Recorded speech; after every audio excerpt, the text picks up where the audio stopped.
Miswabing ikimahan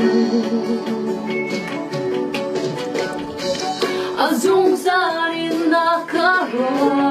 Azong sarin nakarwa Azong sarin nahupe Lifating ka ngunaka Kan kalta kan piu zong Kan kalta kan piu zong Afak big herna Datun kapwar ke insana Kaharnak kay dugoy pa ng maraw hinasi Na velhi kay sa azar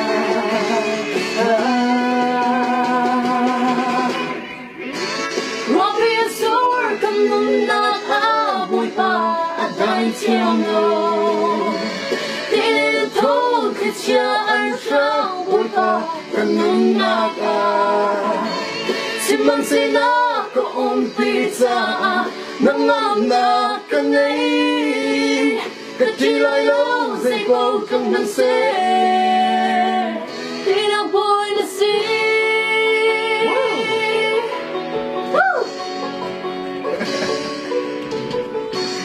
Azong salin na karwa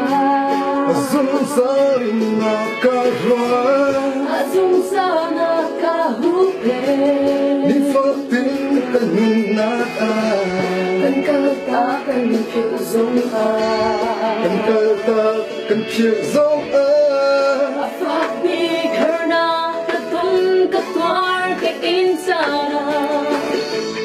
Kaharnak kay tumoy pa ng maraw hinasi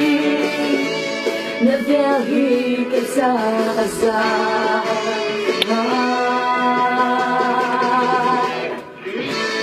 Wapi asur kamun naaboy pa at dahil siyang no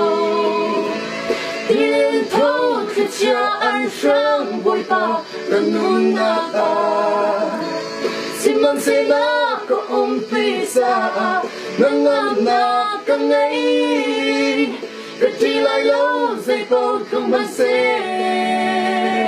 Tinaboy na si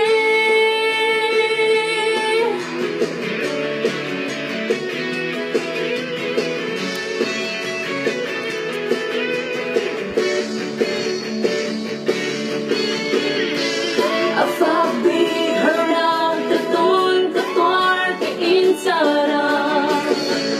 Kaharnak kay dugoy pa ng maraw hinasi Na velhi kay sa azar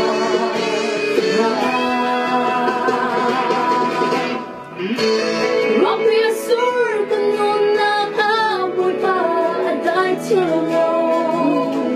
Tinitog kay siya ang siyang boy pa kanun naka Siman sila ko umpisa Nangangna ka ngay Kachilay lo sa ikaw kang mansi Tinangboy na si Pagpasikikal Bantugin ka Kentu asing Tinangboy